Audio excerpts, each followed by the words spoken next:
Bonjour à tous.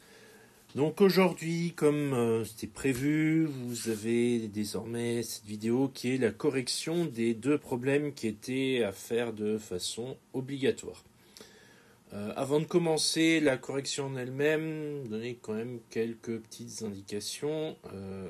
Vous êtes assez peu à m'avoir renvoyé les problèmes. Donc déjà là-dessus, je dirais que c'est pas génial parce que si vous attendez cette correction sans avoir fait les problèmes par vous-même, ça va pas vous avancer à grand chose. La deuxième chose, c'est que en termes de questions, c'est pareil, il y en a eu très très peu.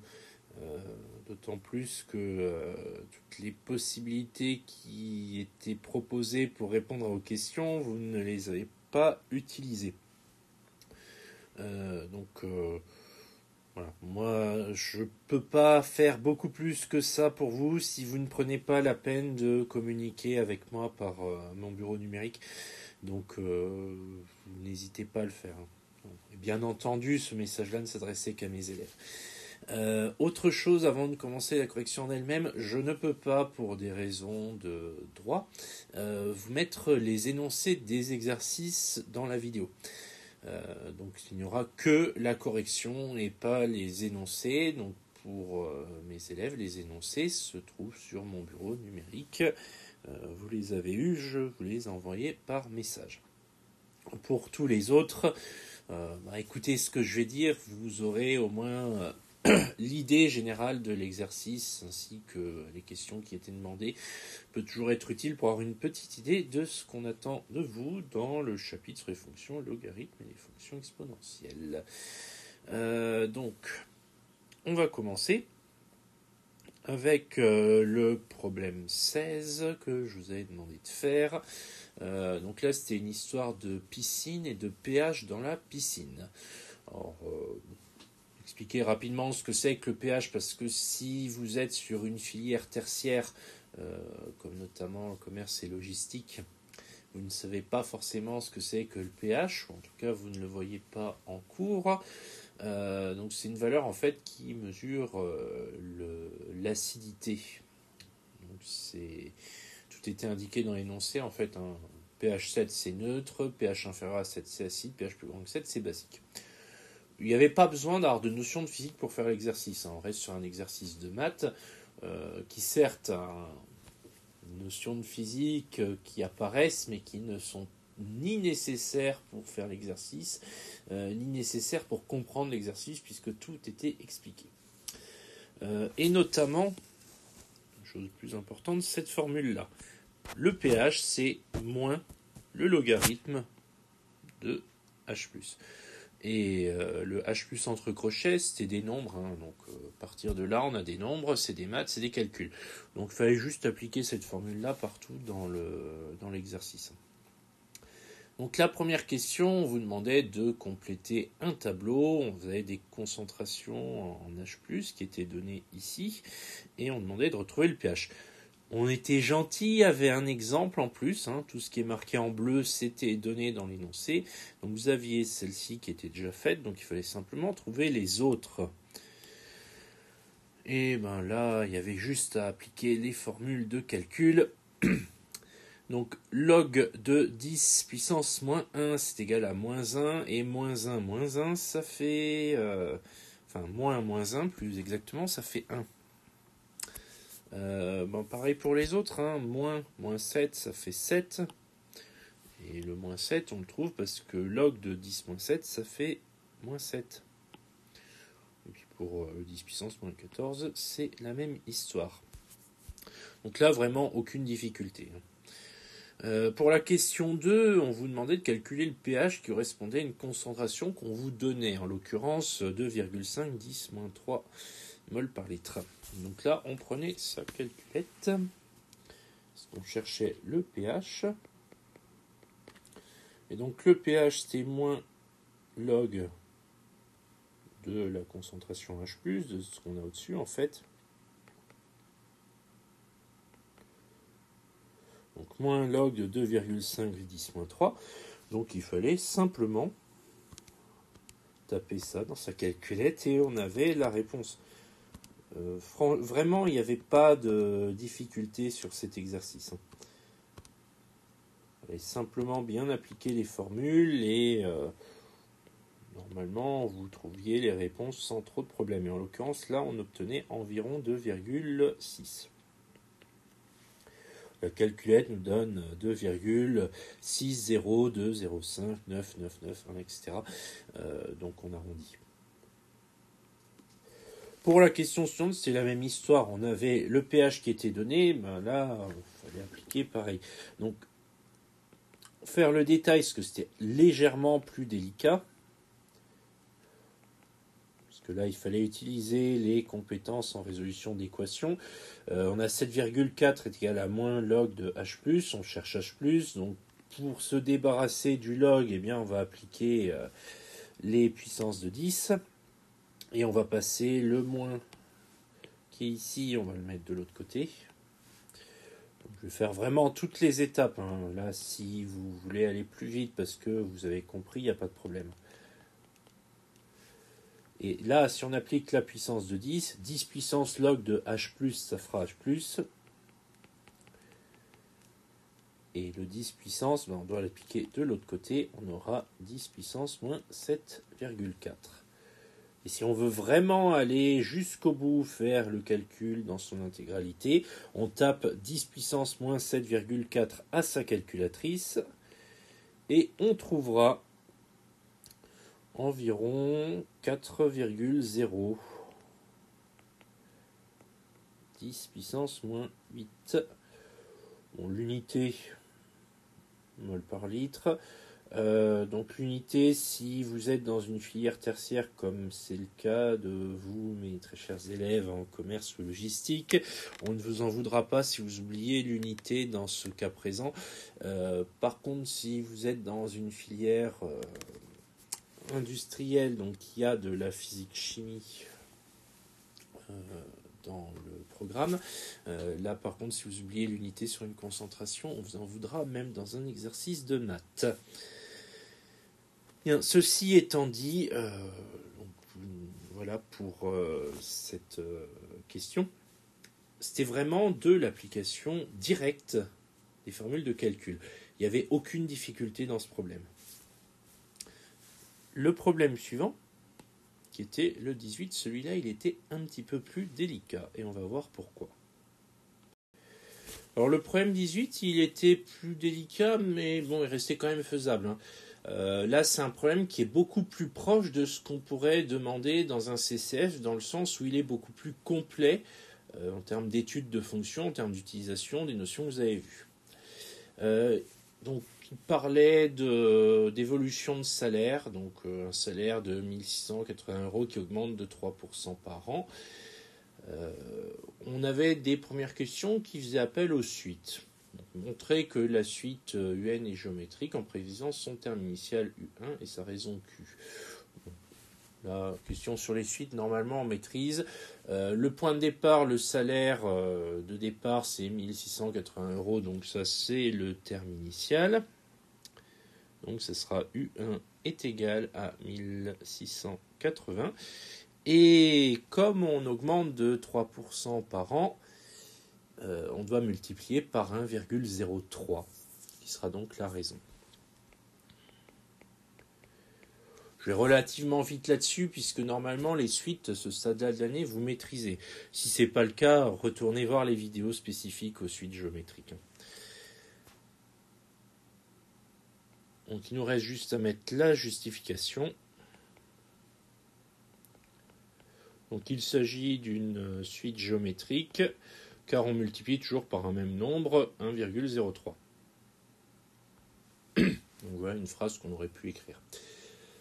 Donc ensuite, exprimer UN en fonction de N. Bon, ça c'est relativement facile quand on a compris comment ça fonctionne. Donc on utilise tout bêtement les formules vues pour les suites géométriques. Donc on se rappelait que quand le premier terme était U1, il fallait multiplier U1 par Q puissance N-1 pour trouver UN.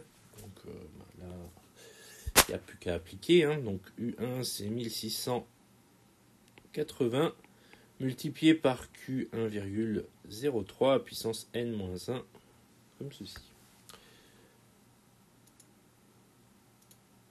Donc ensuite, donc ça c'était les deux premières questions qui étaient un peu de l'introduction. Il n'y avait pas non plus de piège particulier, ça faisait appel aux suites. Comme bien souvent d'ailleurs avec les exercices sur les fonctions exponentielles, on a souvent une introduction basée sur les suites géométriques. Parce que les deux évoluent de la même façon et ont un fonctionnement très similaire. Ensuite, on enchaîne question 3. Là, du coup, on a une fonction qui est donnée. Donc, c'est f de x égale 1680 fois 1,03 puissance x. Elle est définie sur 0,30 et on demande de compléter le tableau ci-dessous. Donc là, il faut faire tous les calculs, remplacer à chaque fois x par la valeur. Donc pour la première case ici, on va remplacer donc ce x-là par 0 et on fait le calcul. Ensuite, pour celle-là, on remplacera le x par 2 et ainsi de suite. Ça, c'est du remplissage de tableau, c'est connu, c'est classique et ça donne ceci. Donc voilà, vous avez les réponses qui sont indiquées. Alors, toutes les réponses, à part celle-ci, ici c'est une valeur exacte, toutes celles-là sont des valeurs approchées. Alors, j'arrondis à 2 chiffres après la virgule, tout simplement parce que on partait du principe que c'est des salaires. Donc du coup, moi, je préfère 2 chiffres après la virgule, même si en l'occurrence dans l'énoncé, on se disait dixième près, je préfère rester logique. Et donc indiquer, plutôt prendre le centième pour des prix. Donc là, c'est, je dirais, pourquoi dans l'énoncé 10 au dixième? Tout simplement parce que c'est, à mon sens, une imprécision de leur part.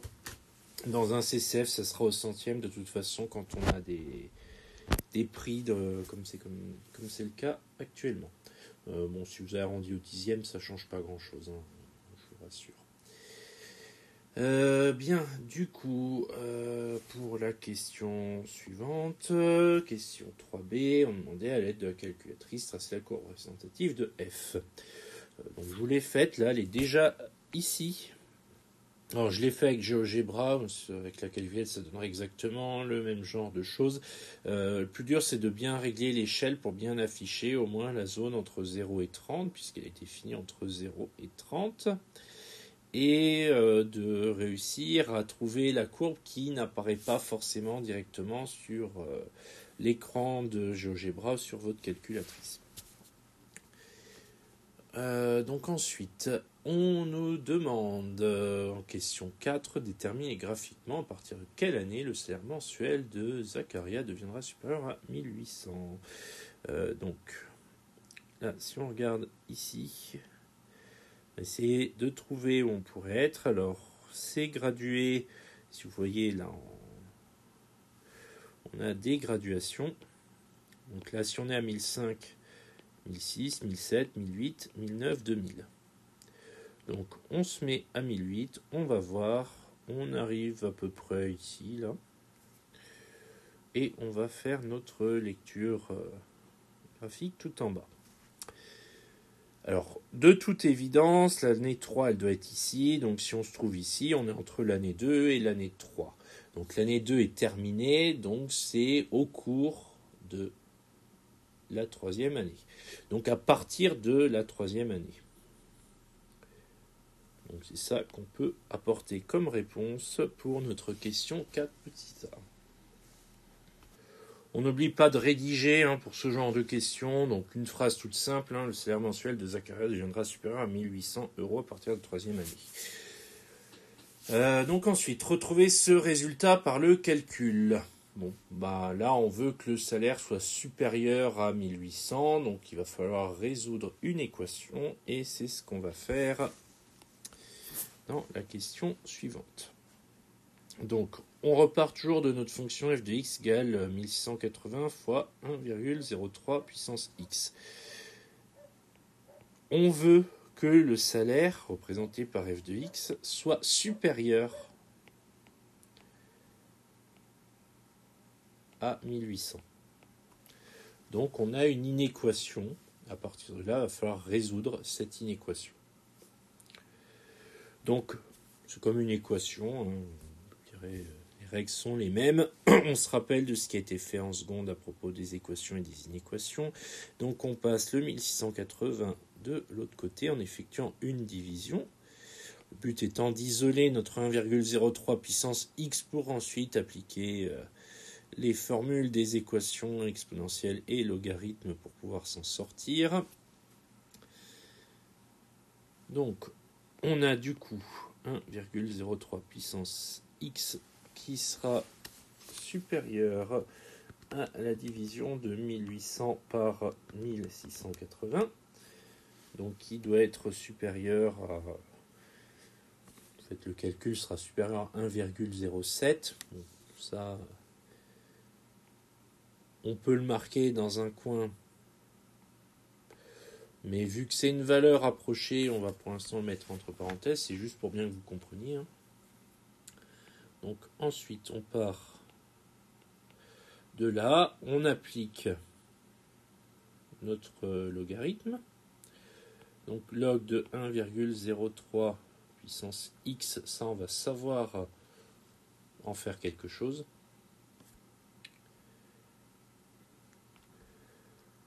Ça sera toujours strictement supérieur à log de notre 1800 par 1680. Ça, notre log de 1,03 puissance x. On sait que log de a puissance n, c'est égal à n log de a. Donc ça sera équivalent à x log de 1,03. Supérieur toujours au logarithme de notre fraction.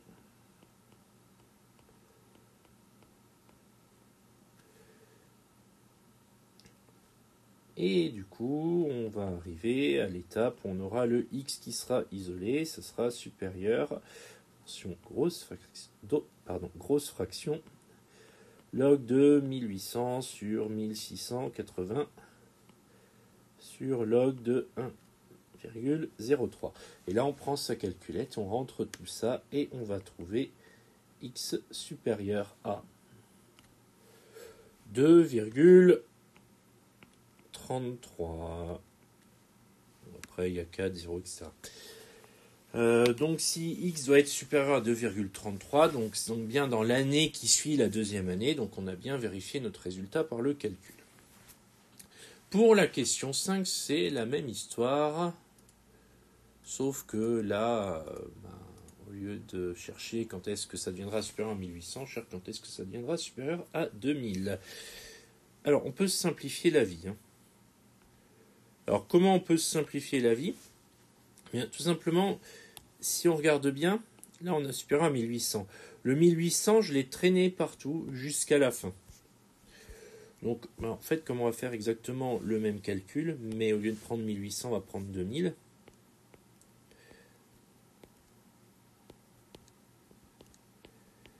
Eh bien, on pourra directement reprendre exactement les mêmes étapes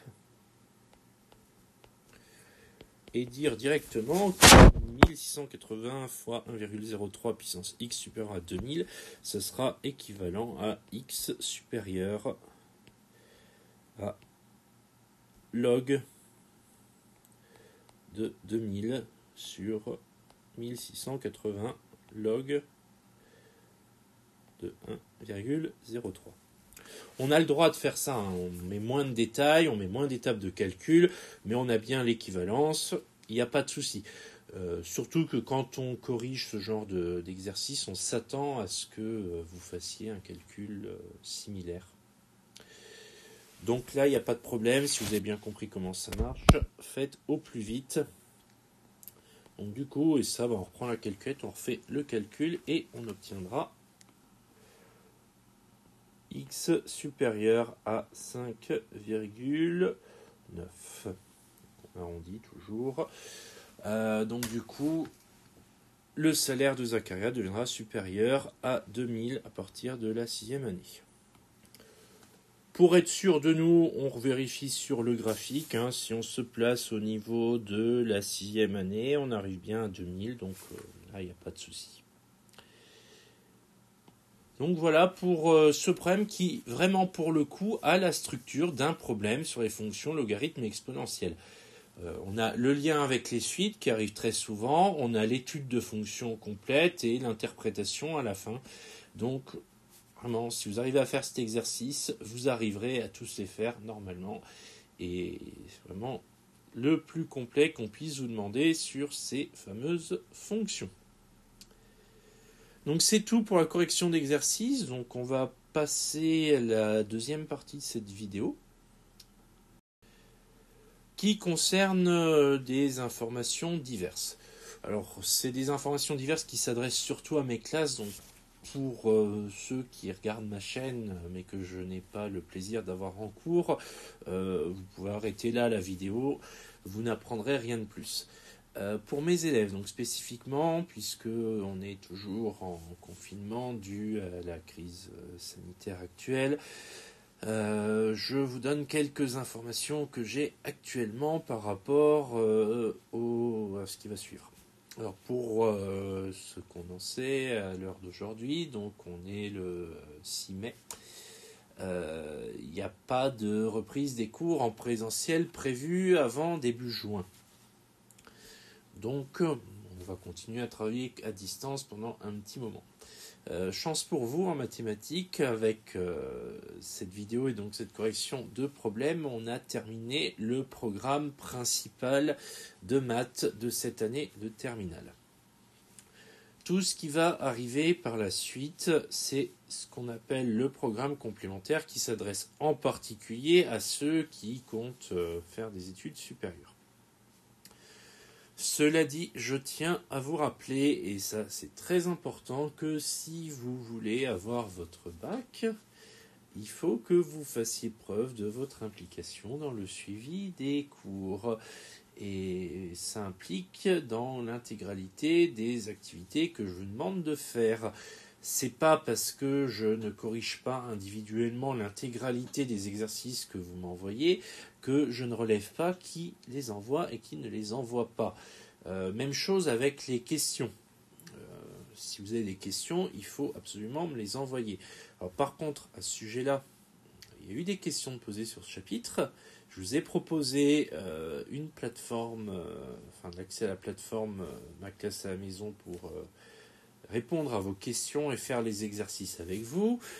Quand je vous fixe une heure, que je vous demande de me confirmer votre présence, ce que certains trop peu font, mais que certains ont quand même fait, et que le jour en question, il n'y a personne qui se pointe, forcément, pour le côté sérieux et suivi des cours, ça pose un petit souci quand même à ce niveau-là. Et non, 9h30 le matin n'est pas une heure trop tôt pour travailler. Je vous rappelle que vous n'êtes pas en vacances, que c'est une période scolaire et que du coup, si je voulais, je vous ferai cours de 8 à 9 comme on le fait d'habitude dans l'emploi du temps habituel. Donc voilà, je vous propose 9h30, vous me dites que vous êtes OK pour venir, donc vous venez. Et pour tous ceux qui n'ont pas répondu, c'est dommage pour vous. Je veux dire, à un moment donné... si vous ne prenez pas, vous, la responsabilité de participer, il ne faudra pas vous étonner si, pour la validation de votre bac, on dit non, pas participer. Donc, du coup, s'il ne participe pas, s'il ne travaille pas pendant cette période-là et travailler jusqu'à la fin d'année scolaire, c'est-à-dire jusqu'au 4 juillet, c'est dommage, mais ce serait une invitation à revenir au lycée l'année prochaine. Donc, vraiment, là-dessus, faites vos choix et faites les bons choix. Sur le programme complémentaire, je vous demanderai moins de choses. Ça sera constitué d'une vidéo qui sera publiée pour vous expliquer le chapitre. Et j'accompagnerai cette vidéo de quelques exercices qui vous seront proposés. Pour le programme complémentaire, ce que j'attends vraiment de vous, c'est qu'il y ait un échange, une communication entre vous et moi. Si je vois que il n'y a pas d'échange, que vous participez pas, forcément sur du programme complémentaire, on en fera moins. Et vraiment, c'est des chapitres qui ne sont pas exigibles pour le bac, donc qui ne tomberont pas aux oraux du bac ni à aucun autre moment par rapport au bac, mais qui sont très importants pour ceux qui font une poursuite d'études ou tout simplement dans le monde professionnel. Donc c'est pas des chapitres à négliger, c'est des chapitres à évoquer avec sérieux. Donc j'insiste bien, communiquez avec moi, plus vous envoyez de messages pour poser des questions, pour dire si ça va pas, mieux ce sera pour vous. Et quand vous vous engagez à quelque chose, quand il y a une classe virtuelle de proposer, eh ben, soyez présent, très important. Encore une fois, c'est mis en place pour vous, ça demande quand même une certaine préparation, donc s'il n'y a que l'enseignant qui travaille, ben, du coup ça sert à rien et c'est dommage. Donc prenez vos responsabilités, faites les choses et tout ira pour le mieux. Donc si vous avez des questions qui demeurent sur l'un des chapitres qu'on a fait tout au long de cette année scolaire, pensez à ce que je viens de vous dire, envoyez les questions sur mon bureau numérique et puis on avisera en fonction. Pour cette semaine, il n'y aura pas d'autre chose à faire que de prendre la correction et de bien revoir ce dernier chapitre. Si on reprend en présentiel suffisamment tôt, il y aura certainement une mini-éval simplement pour vérifier que vous avez compris ce chapitre sur les fonctions logarithmes exponentielles. Donc, prenez le temps de bien quand même l'assimiler, de bien le comprendre. Et c'est tout ce que j'avais à vous dire. Donc, il y aura une première vidéo sur le programme complémentaire. Donc je compte sur vous pour être présent au rendez-vous, regarder la vidéo, la travailler, puis communiquer avec moi si nécessaire. Et voilà, c'est tout ce que j'avais à vous dire. Donc sur ce, je vous souhaite une bonne fin de semaine. Profitez bien du week-end prolongé du 8 mai, même s'il faut rester confiné, c'est pas grave, ça reste un petit moment à profiter tranquille et passez une bonne journée.